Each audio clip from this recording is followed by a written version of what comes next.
Tengan todos y todas un excelente día. Mi nombre es Jacqueline Bermúdez y les hablaré sobre la condición resolutoria.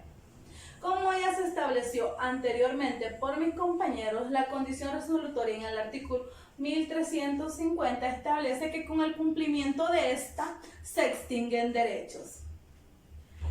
Se necesitan 4 requisitos para que se lleve a cabo la condición resolutoria. 1. Debe ser un acontecimiento futuro. 2. Debe ser un acontecimiento incierto. 3. Debe ser un acontecimiento posible. Y 4. Debe ser un acontecimiento con licitud. Debe ser un acontecimiento futuro, ya que es un hecho que se realizará posteriormente después de la condición. 2. Es un acontecimiento incierto porque se desconoce si se podrá realizar o no. 3. Debe ser posible. Debe ser un hecho que se concrete, que sí se puede realizar en toda su magnitud. 4.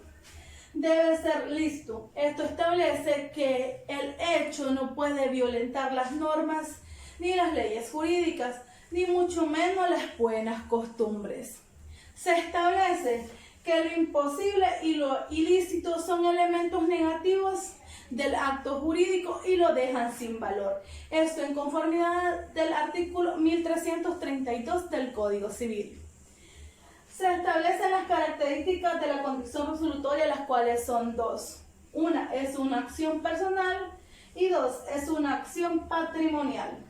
Es una acción personal porque se deriva de un derecho personal, de un derecho de crédito que se le otorga al acreedor. Es una acción patrimonial porque es un derecho de patrimonio. Esto significa que hay una afectación en el activo y el pasivo de las partes. Son derechos con una evaluación económica. Hay una evaluación pecuniaria. De estas características se establece que la condición resolutoria puede ser renunciable, transmitirse y prescribir.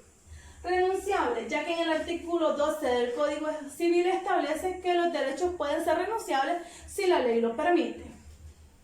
Es transmitirse. Se establece que se puede suceder al titular del derecho. Significa que el titular será diferente, pero el derecho contará con las mismas potestades. Prescribir. En el Código Civil no establece una norma directa de la condición resolutoria cuando se va a prescribir, por lo cual nos tenemos que remontar a la prescripción general. En el artículo 2253 se establece que se extinguirán derechos y acciones ajenos, pero para esto se necesita un lapso de tiempo. En el artículo 2254 establece el tiempo, que dice que las acciones ejecutivas necesitan 10 años para extinguirse y las condiciones ordinarias necesitan 20 años para extinguirse. Y como la condición resolutoria es una acción ordinaria, necesita un tiempo de 20 años para prescribir. La condición resolutoria tiene clasificación y es que existe una condición resolutoria ordinaria, una condición resolutoria tácita y una condición resolutoria expresa. La ordinaria es la estipulada por las partes en un contrato y que se trata de un hecho cualquiera que no sea el incumplimiento de la obligación contraída. Estas condiciones nacen de acuerdo a voluntades entre las partes, que es su única fuente, y opera de pleno derecho, es decir, no necesita ninguna sentencia judicial para que el contrato quede resuelto. Ejemplos de la condición resolutoria ordinaria son el pacto de retroventa y el pacto de retracto. La condición resolutoria tácita es aquella que se sobreentiende de los contratos bilaterales, aunque no se haya estipulado por las partes, porque su fuente es la ley y no el acuerdo de voluntades como en la ordinaria.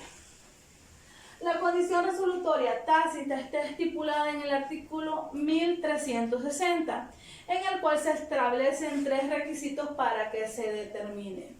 1. Debe existir un contrato bilateral Es decir, debe existir obligaciones recíprocas entre las partes. 2. Debe existir un incumplimiento por las partes y este incumplimiento debe ser imputable, es decir, no puede surgir ni de caso fortuito ni de fuerza mayor, porque estas situaciones son eximentes de responsabilidad. 3. El incumplimiento debe ser por una de las partes y no por ambas, porque si no se aplicaría el principio de la morga purga la mora. La condición resolutoria expresa es aquella que está determinada claramente por las partes. La condición resolutoria expresa también se conoce como pacto comisorio, porque en él se establece el día y la época en cual se deberá llevar a cabo el cumplimiento de la obligación. Este pacto no está regulado en nuestro Código Civil, ya que fue suprimido por el legislador. Efectos. Los efectos jurídicos de la condición resolutoria dependen de la circunstancia en que ésta se dé.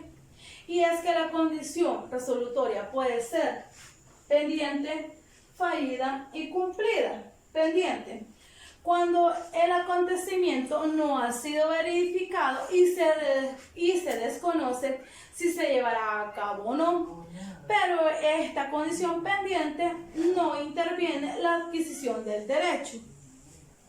Es fallida, cuando se establece que el acontecimiento no se podrá llevar a cabo y es irrevocablemente firme. Y esta puede ser negativa y positiva. Positiva, cuando el tiempo en el que debe llevarse a cabo el acontecimiento no ha sido verificado. Y negativa, cuando se establece que el acontecimiento jamás se podrá llevar a cabo. Y esto está regulado en el artículo 1356 del Código Civil. La condición cumplida, es decir, la condición ha sido verificada. El acontecimiento futuro incierto se ha cumplido, por lo cual queda resuelto el contrato, es decir, con el cumplimiento de la condición resolutoria se extinguen los derechos. Efectos jurídicos especiales de la condición resolutoria tácita. Y estos son: pedir la resolución del contrato y el cumplimiento forzoso. Pedir la resolución del contrato es establecer que el contrato ya no se llevará a cabo, pero que se deberá pagar los perjuicios ocasionados o recibidos. El cumplimiento forzoso, es decir, el cumplimiento deberá ser impuesto para el deudor por parte de la ley. Doy así por finalizado el tema de la transición y la condición resolutoria asignado al grupo número 6. Muchísimas gracias y bendiciones.